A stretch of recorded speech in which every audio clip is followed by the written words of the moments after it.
Alors, est-ce que la parentalité consciente est pour tout le monde? A priori, oui. Mais il y a quand même des conditions. C'est-à-dire qu'il faut être prêt à se remettre en question soi-même. Il faut être prêt à s'écouter parce que, voilà, il y a des adultes qui ont été des enfants. Hein, on est tous des enfants avant d'être des adultes. On a eu un vécu familial.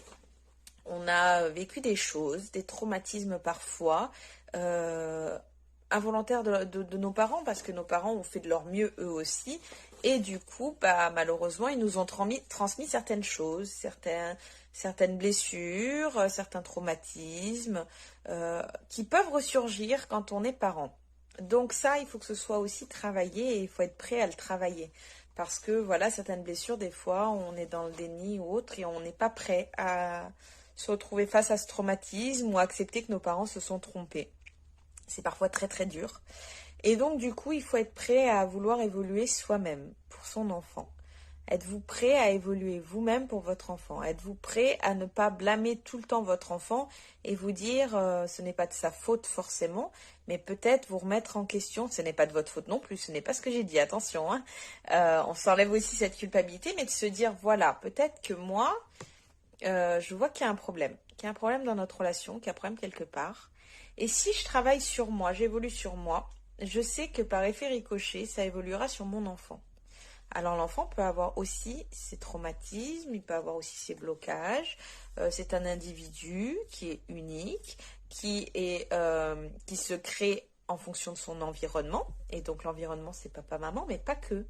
Il y a l'école, il y a les copains, il y a tout ce qui va autour, il y a la famille, les proches, il y a ses propres expériences, ses propres ressentis, c'est-à-dire que souvent un bébé, des fois, voit les parents se disputer et du coup peut considérer qu'il est fautif de ces disputes, alors que ce n'est pas vrai, mais il peut le considérer comme ça, parce que l'enfant se sent souvent coupable lui-même, comme le parent se sent coupable de l'attitude de son enfant, l'enfant se sent coupable des fois de la disharmonie ou des problèmes qu'il y a autour.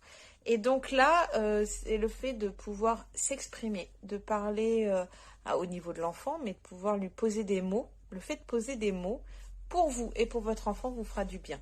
Et c'est vrai qu'en parentalité consciente, le fait de pouvoir poser des mots, c'est la base. Vraiment, on se sert, j'offre un cahier quand on commence les accompagnements, on se sert de l'écrit. L'écrit aide beaucoup, de la parole, de l'écoute, parce que les mots font énormément de choses. Et une fois que les mots sont posés, la conscience peut...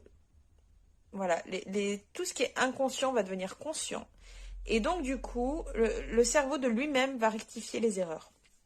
Il faut savoir que le corps humain est bien fait. Du moment où on conscientise une chose, le corps va automatiquement, enfin l'esprit va automatiquement faire en sorte de le modifier. Et si vous n'écoutez pas, c'est le corps qui va parler pour vous. C'est « Ah, j'ai mal au dos, j'en ai plein le dos. Oh, j'ai du poids sur les épaules, j'ai mal à la tête. » Voilà, c'est le corps qui s'exprime. Donc là, il faut être prêt aussi à écouter son corps, à être en écoute avec soi-même, avec son corps, à être en écoute de nos ressentis, de nos émotions, parce que ça, c'est quelque chose qu'on n'apprend pas. Actuellement, on nous demande d'être à l'écoute, vraiment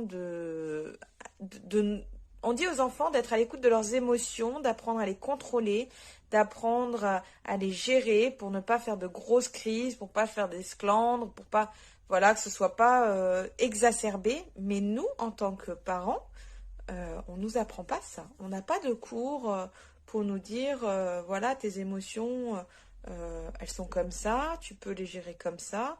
On a appris quasiment tout seul, sauf si on a eu des parents qui ont pu nous apporter ça, mais pareil, les générations d'avant n'avaient pas le droit d'exprimer leurs émotions.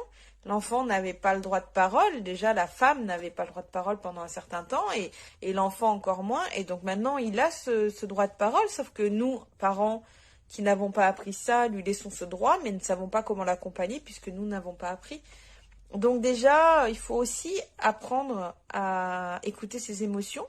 Savoir que derrière chaque émotion, il y a un besoin. C'est ce que je fais lors de mes accompagnements. Je vous aide à écouter vos émotions, à comprendre le besoin qu'il y a derrière ces émotions, de comprendre vraiment ce qui se joue là derrière, qu'est-ce qui fait que vous réagissez comme ça à telle situation, alors que une autre personne, par exemple le papa, ne réagit pas pareil que la maman. Pourquoi? Alors que c'est les mêmes situations.